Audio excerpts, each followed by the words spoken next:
សួស្តីអ្នកទាំងអស់គ្នាថ្ងៃនេះ admin នឹងមកបន្តសាច់រឿង Two Mad Falling God ចូលមកកាន់ពាក្យទី5នេះមកគេក៏បង្ហាញសាច់រឿងខ្លះៗរបស់ច័ន្ទណានកាលពីមុនដោយច័ន្ទណានត្រូវបានចាញ់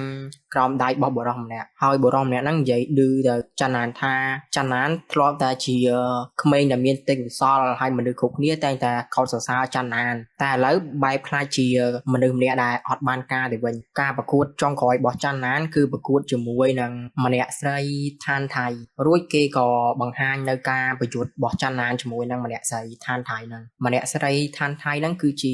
ក្មេងចំនួនក្រោយដែលវឹកហាត់ធម្មពលដៅខ្លាំងជាងគេនៅក្នុងចំណោមក្មេងចំនួនក្រោយមុននឹងចាប់ដើមប្រយុទ្ធម្នាក់ស្រីឋានថៃហ្នឹងក៏បានបោះដាវរបស់នាងចោលហើយច័ន្ទណានក៏សួរថាមិនបានជាបោះដាវចោលអញ្ចឹងម្នាក់ស្រីឋានថៃហ្នឹងក៏បានឆ្លើយទៅវិញថាថ្ងៃហ្នឹងដែរពួកយើងនឹងប្រយុទ្ធគ្នាឲ្យដឹងថានរណាគេខ្លាំងជាងគេនៅក្នុងចំណោមក្មេងចំនួនក្រោយអញ្ចឹងហើយច័ន្ទណានអត់ប្រើអាវុធនាងក៏អត់ប្រើអាវុធដែររួចពួកគេទាំងពីរនាក់ហ្នឹងក៏បញ្ចេញយុទ្ធសាស្ត្ររៀងខ្លួនហើយក៏ហក់ទៅវាយគ្នាធ្វើឲ្យផ្ទុះក៏ក្រើកពេញហ្នឹងដោយពួកគេខ្លាំងទាំងពីរនាក់អញ្ចឹងការពួតមួយហ្នឹងក៏ត្រូវបានស្មើគ្នាឆាណានក៏សរសើរទៅម្នាក់ស្រីឋានថៃយ៉ាងថានាងគឺជាមនុស្សម្នាក់ឯងដែលយុទ្ធគ្នាស្មើជាមួយគាត់ព្រោះគាត់ដែរយុទ្ធចាញ់គេតាំងពីឡើងខ្សែវៀនហ្នឹងមកហើយគាត់បន្ថែមទៀតថាបើសិនជាមានឱកាសពួកគេនឹងអាចប្រយុទ្ធគ្នាម្ដងទៀតបានពេលហ្នឹងម្នាក់ស្រីឋានថៃហ្នឹងក៏បានដើរមកចិត្តច័ន្ទណានហើយក៏ទះដៃជាមួយគ្នាកាត់មកកន្លែងដែលច័ន្ទណានត្រូវបានចាញ់ក្រោមដៃរបស់បរិមម្នាក់នោះវិញបរិមម្នាក់ហ្នឹងនិយាយទៅកាន់ច័ន្ទណានថាបន្ទាប់ពីច័ន្ទណានប្រយុទ្ធគ្នាជាមួយម្នាក់ស្រីឋានថៃហ្នឹងហើយច័ន្ទណានហ្នឹងគឺខំវឹកហាត់ខ្លាំងមែនទែនទាំងយប់ទាំងថ្ងៃគឺវឹកហាត់អត់ឲ្យឈប់សម្រាកឯងប៉ុន្តែកាន់តែវឹកហាត់មិនថាពលរបស់គាត់កាន់តែកើនឡើងឯងគឺកាន់តែធ្លាក់ចុះរហូតចូលមកកាន់បច្ចុប្បន្នកាលវិញឥឡូវហ្នឹងច័ន្ទណានក៏បានដឹងហេតុផលថាហេតុអីបានជាគាត់ហ្នឹងកាន់តែវឹកហាត់ថាពលរបស់គាត់កាន់តែធ្លាក់ចុះគឺដោយសារតាមម្នាក់ស្រីឋានថៃហ្នឹងនៅពេលដែលនាងប៉ះដៃរបស់គាត់នាងបានបញ្ចូលកម្លាំងធាតុរបស់នាងចូលទៅក្នុងខ្លួនរបស់ច័ន្ទណានអញ្ចឹងហើយបានធ្វើឲ្យកម្លាំងធាតុរបស់ច័ន្ទណានកាន់តែថយចុះរហូតធ្វើឲ្យសត្រូវឬក៏អ្នកគុំគួនច័ន្ទណានហ្នឹងបានសម្លាប់គាត់បានរហូតមកដល់ឥឡូវគាត់កប់នឹង10000ឆ្នាំហើយដល់ពេលភ្ញាក់ដឹងខ្លួនទៅវិញនៅតែថាពលរបស់គាត់អត់កើនឡើងមកវិញដែរដល់ពេលមកដល់បច្ចុប្បន្ននៅពេលដែលព្រះនាងម្ចាស់យួរបើយើងស្រូបយកកម្លាំងធាតុរបស់គាត់ទៅបានគាត់ដឹងហេតុផលមិនបានជាកម្លាំងធាតុរបស់គាត់ចេះតែថយចុះនៅពេលដែលគាត់ដឹងហេតុផលហើយគាត់ក៏គិតក្នុងចិត្តថាហេតុអីបានជាម្នាក់ស្រីឋានថៃហ្នឹងធ្វើអញ្ចឹងដាក់គាត់អត់ដែរតែធ្វើឲ្យដាក់នាងឯង admin គិតថាម្នាក់ស្រីហ្នឹងនាងធ្វើអញ្ចឹងដាក់ច័ន្ទណានគឺចង់ខ្លាំងជាងគេនៅក្នុងចំណោមពួកក្មេងៗចំនួនក្រោយហើយគាត់ក៏បានដួលស្លាប់បាត់ទៅយើងមកមើលទស្សនភាពនៅខាងក្រោមម្ដងបងស្រីព្រះនាងម្ចាស់ហ្នឹងបានកម្ចាត់ពួកគេទាំងអស់ហើយអាពាក់ម៉ាប់ហ្នឹងក៏រត់ដេញតាមអាកូននាគរហូតដល់ក្រោមស្រាប់តែឃើញពួកហ្នឹងដេកអស់អញ្ចឹងគាត់ក៏បានហៅនាគរបស់គាត់ហើយក៏រត់ចេញពីកន្លែងហ្នឹងទៅរួចនៅពេលដែលច័ន្ទណានភ្ញាក់ពីស្លាប់វិញគាត់ក៏បានដឹងថាគាត់ហ្នឹងកំពុងតែនៅលើរទេះសេះហើយគាត់ក៏បានអង្គុយតាំងសមាធិប្រមូលផ្ដុំនៅថាមពលពេលហ្នឹងបានធ្វើឲ្យគាត់សប្បាយចិត្តជាខ្លាំងព្រោះមូលហេតុនោះគឺព្រះនាងម្ចាស់បានសូបយកថាមពលរបស់ម្នាក់ស្រីឋានថៃហ្នឹងចេញពីខ្លួនគាត់នៅពេលដែលព្រះនាងម្ចាស់បើកវាំងននទៅមើលច័ន្ទណានក៏បានហក់ទៅអោបព្រះនាងម្ចាស់ហ្នឹងដោយសារតែគាត់សប្បាយចិត្តពេកគឺថាអោបបាត់លែងឯរហូតដល់ព្រះនាងម្ចាស់ហ្នឹងទះមកកាភ្លៀងរួចព្រះនាងម្ចាស់ហ្នឹងក៏សុំទោសទៅច័ន្ទណានដែលនាងហ្នឹងបានស្រូបកម្លាំងធាតុរបស់ច័ន្ទណានច្រើនពេករហូតធ្វើឲ្យគាត់ស្លាប់ហើយនាងក៏និយាយទៀតថាបាច់ភ័យអីចាំនាងហ្នឹងនាំច័ន្ទណានទៅនគររបស់នាងហើយឲ្យគេព្យាបាលច័ន្ទណានដើម្បីឲ្យធម៌ពលរបស់គាត់ហ្នឹងត្រឡប់មកវិញនិយាយទៅទាំងព្រះនាងម្ចាស់ទាំងបងស្រីរបស់ព្រះនាងម្ចាស់ហ្នឹងពួកគេគិតថាច័ន្ទណានឥឡូវអស់កម្លាំងជាតិពីខ្លួនហើយច័ន្ទណានក៏ថាបាច់ទេរឿងវាបានចប់ហើយឥឡូវដល់ពេលដែលពួកគេបែងចែកផ្លូវគ្នាហើយព្រះនាងម្ចាស់ហ្នឹងក៏មកខាត់ច័ន្ទណានហើយនាងបាននិយាយថាវាជាកំហុសរបស់នាងដែលនាងវឹកហាត់បានល្អនៅពេលដែលស្រូបយកកម្លាំងធាតុរបស់ច័ន្ទណានហ្នឹងស្រូបច្រើនហួសកម្រិតធ្វើឲ្យច័ន្ទណានហ្នឹងអស់កម្លាំងធាតុប៉ុន្តែកុំបារម្ភវិជា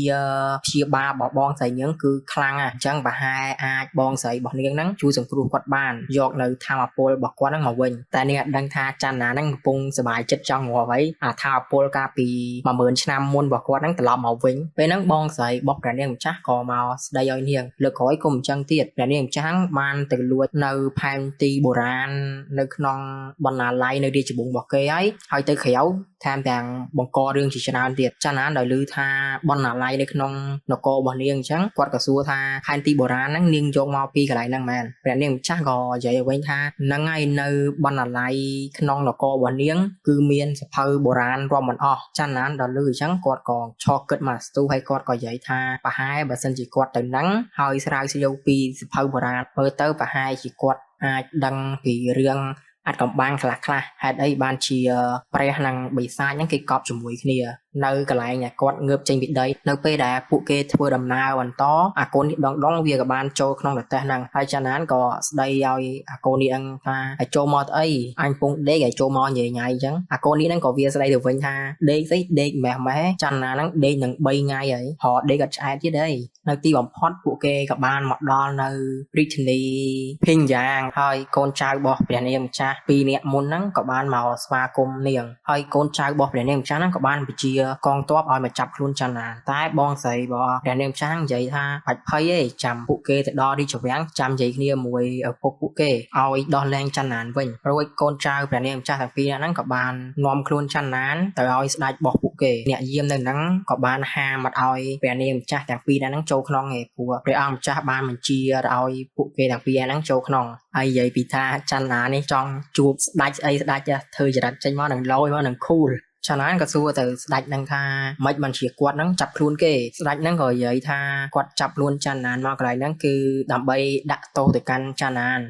ក៏ប្រាប់វិញថាឥឡូវគាត់សុំសួរមួយបានអត់តើគាត់ធ្វើខុសអីបានជាចង់ដាក់ទោសគាត់ហើយអាប៉ែសាច់ដុំធំហ្នឹងក៏ស្ដីទៅឲ្យចាណានថាចុះឲ្យដឹងអីហើយបានចាប់ខ្លួនរបស់ព្រះនាងម្ចាស់ទៅចាណានក៏តបទៅវិញថាត្រូវឲ្យគាត់ចាប់ខ្លួនព្រះនាងម្ចាស់ទៅប៉ុន្តែក្នុងហេតុផលគឺការពារព្រះនាងម្ចាស់បើសិនជាពេលហ្នឹងគាត់អត់នាំខ្លួនព្រះនាងម្ចាស់ទៅជាមួយគាត់ទេព្រោះព្រះនាងម្ចាស់បានស្លាប់នៅកន្លែងណាក៏មិនដឹងដែរគាត់ខំប្រឹងការពារព្រះនាងម្ចាស់ចង់រាប់ចុងក្រោយមកដាក់ទោសគាត់វិញដោយអាប៉ែនឹងអត់ដឹងនិយាយតទៅមិនវិញគាត់ប្រាប់ថាឥឡូវរឿងហ្នឹងទុកម្ដុំសិនហើយចោះនៅពេលដំបូងដែលចាណានមកលួចមើលព្រះនាងម្ចាស់ងូតទឹកហ្នឹងអាហ្នឹងរឿងអីវិញចាណានក៏ប្រាប់ថាវាគ្រាន់ជារឿងយល់ច្រឡំទេព្រោះគាត់បានធ្លាក់ពីលើជ្រោះមកប៉ុន្តែស្ដេចហ្នឹងតបទៅចាណានវិញថាទោះបីជាវាជារឿងចែកដន់ឬមិនចែកដន់ក៏ដោយអ្វីដែលសំខាន់ចាណានហ្នឹងក៏បានធ្វើបាបព្រះនាងម្ចាស់ដែរអញ្ចឹងហើយគាត់ត្រូវតែដាក់ទោសហើយស្ដេចក៏ប្រាប់កូនចៅ2នាក់របស់ព្រះនាងម្ចាស់ហ្នឹងឲ្យនាំចាណានទៅកាត់ទោសដោយសម្លាប់ចាណានប៉ុន្តែដោយសារតែចាណានហ្នឹងធ្លាប់ជួយព្រះនាងម្ចាស់អញ្ចឹងហើយគាត់ឲ្យ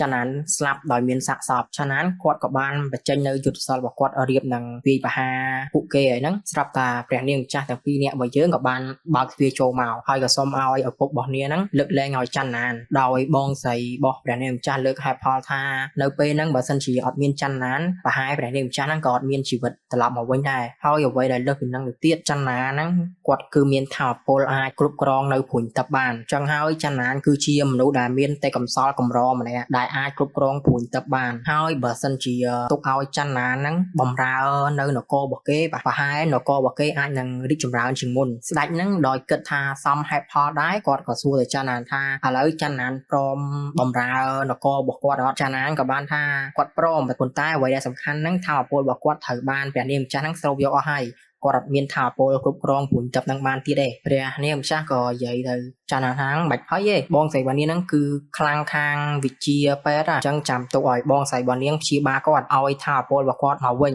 នៅពេលដែលពួកគេដើរចេញអស់ស្ដេចហ្នឹងគាត់ក៏បាននឹងក្អកជាខ្លាំងមើលទៅប្រហែលគឺគាត់មានជំងឺធ្ងន់ធ្ងរហើយគាត់ក៏ប្រាប់ទៅបងស្រីរបស់នាងម្ចាស់ថាត្រូវធ្វើម៉េចឲ្យចាណាហ្នឹងបំរើនគររបស់គេឲ្យបានព្រោះគាត់ហ្នឹងរួតបានយូរទៀតទេហើយយើងមកមើលព្រះនាងម្ចាស់និងចាណានវិញព្រះនាងម្ចាស់ហ្នឹងក៏បានបើកទ្វារ teleport មួយនៅពេលដែលពួកគេដើរចូលទ្វារហ្នឹងពួកគេនឹងទៅដល់កន្លែងមួយទៀតហើយនៅពេលដែលគាត់មកដល់កន្លែងមួយទៀតគាត់ក៏បានឃើញនៅរូបចម្លាក់របស់ម្នាក់ស្រីតានតៃដែលធ្វើបាបគាត់ពីមុនហ្នឹងកាន់ព្រួញទឹកហើយហ្នឹងហើយអ្នកទាំងអស់គ្នាភាគទី5របស់យើងក៏ត្រូវបាន